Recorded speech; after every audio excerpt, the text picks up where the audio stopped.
मैं अनुज शर्मा जी को बुलाना चाहूँगी वापस मंच पर। ये एक मोटिवेटर है और कैसे इन्होंने अपने विषम परिस्थितियों से आगे बढ़कर एक नॉर्मल लाइफ से हटकर नेटवर्क मार्केटिंग को अपनाकर अपने जीवन को सफल बनाया है, यहाँ साझा करना।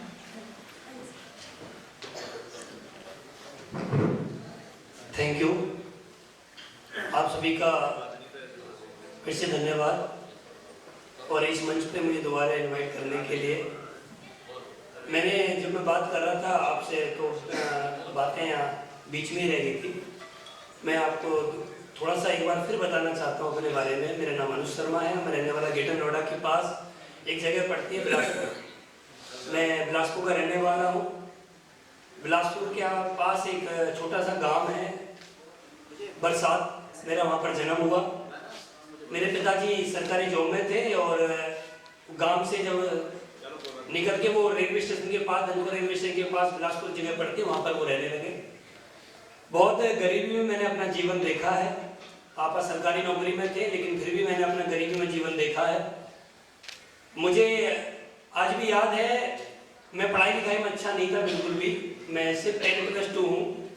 यूपी का मैं रहने वाला हूँ, तो यूपी में 33% नंबर पे 10वीं में पास हो जाता है, तो मैं 10वीं में से 33% पे ही पास हूँ। 12वीं में मैं 37% पे हूँ, क्योंकि पढ़ाई लिखाई में मेरा बिल्कुल भी मन नहीं लगता था।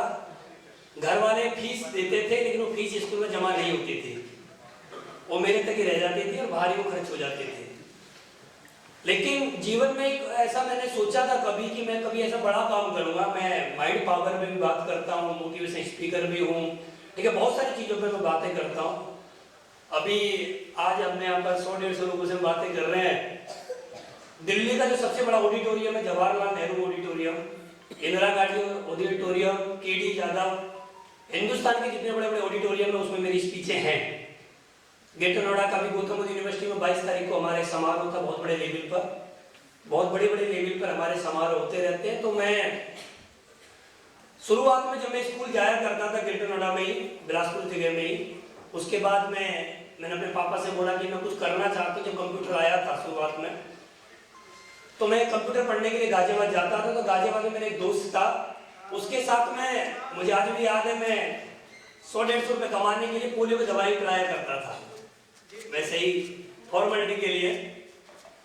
उसके बाद वो भी काम करता रहा, मैं सेल्स में था, जॉब मैंने की। लेकिन जो इंडस्ट्री है, मैं पिछले 6 साल से इस इंडस्ट्री के साथ जुड़ा हुआ हूँ। ग्रेटर नोएडा में मैंने बहुत उथल पुथल वाले जीवन देखे हैं, लेकिन मैं इतना सौभाग्यशाली अपने आप को मानता हूँ। मैंने अपने जीवन में कभी अपने पिताजी से आज तक 1 रुपया अपने लिए नहीं मांगा कि मुझे अपने लिए दीजिए। मैंने आज जो भी कुछ भी पाया है, सब जो भी मेरे बारे में बता रहे थे, ये इनका बड़प्पन है कि मुझे आज इन्होंने बताया कि मैंने इतना अचीव किया है। ऐसा कुछ भी नहीं है, बहुत छोटी सी कहानी है। पैसे से आदमी कोई बड़ा नहीं बनता है, आदमी बड़ा बनता है अपने नाम से, अपनी पहचान से। वो आदमी कुछ ऐसे लोगों के लिए करे कि उसने कुछ किया हो। आज मैं मुझे बताते बड़ी खुशी महसूस होती है। मैं 6 साल में हिंदुस्तान में, आज मेरा नेटवर्क लगभग 16 लाख लोगों का है। 16 लाख लोग मुझे बाई फेस बाई नेम से जानते हैं। वैसे करोड़ों लोग मुझे यूट्यूब के माध्यम से, फेसबुक के माध्यम से लोग जानते हैं। 16 लाख लोग, और उन 16 लाख लोगों में से कम से भी कम 4 लाख लोग ऐसे हैं, बताते हुए मुझे कुछ बड़ा प्राउड नहीं हो रहा है, लेकिन मैं वैसे ही फॉर्मेलिटी के लिए बता रहा हूँ। 4 लाख लोग ऐसे हैं जिनके घर में शाम को रोटी मेरी वजह से बनती है। 4 लाख लोग ऐसे मेरे नेटवर्क में है। और आज मेरे नेटवर्क में ऐसे बहुत सारे लीडर्स हैं, बहुत सारे साथी हैं मेरे साथ में, जो अब से 3 साल पहले, 4 साल पहले पैदल आए थे, लेकिन बताते बड़ी खुशी महसूस होती है। आज वो 1-1 करोड़ रुपए की ओटी में चलते हैं, सिर्फ 4 साल पहले की बात है। आज उन लोगों के घरों में खुशियाँ महसूस है, उनके लोगों के घरों में सब कुछ है।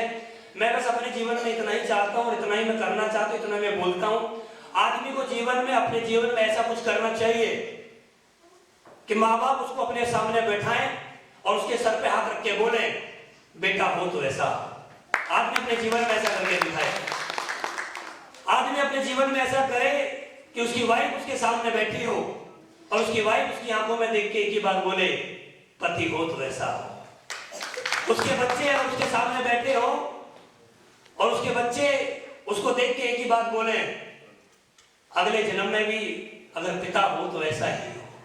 ऐसा ही मिलना चाहिए, क्योंकि मैंने समाज में देखा है मैं 6 साल से सिर्फ इस इंडस्ट्री के अंदर हूँ। 6 साल में मैंने अपने जीवन में एक एक रुपए के लिए मैंने अपने आप को परेशान होते हुए देखा है।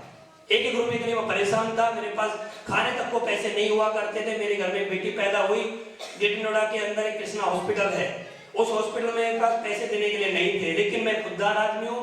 मैंने कभी अपने पिताजी से 1 रुपया नहीं मांगा, कभी भी नहीं, चाहे कुछ भी हो जाए। मैं ग्रेटर नोएडा में, आपने सुना होगा, बहुत लोगों को मुआवजे मिलते हैं।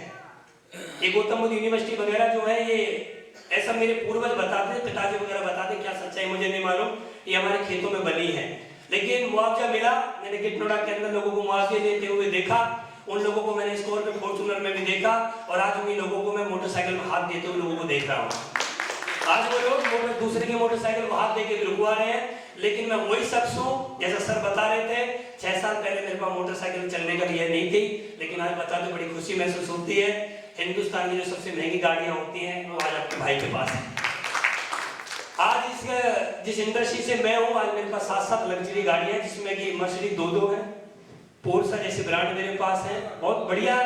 मैंने ये कहने का मतलब मेरा ये है कि सब कुछ मुझे ऊपर वाले ने दिया है सिर्फ 6 साल के अंदर। और सबसे बड़ा प्यार, सम्मान, जैसा मैं भी सर बाहर थे, मैं बता रहा था, अभी पिछले महीने में इसी हॉल में आया था।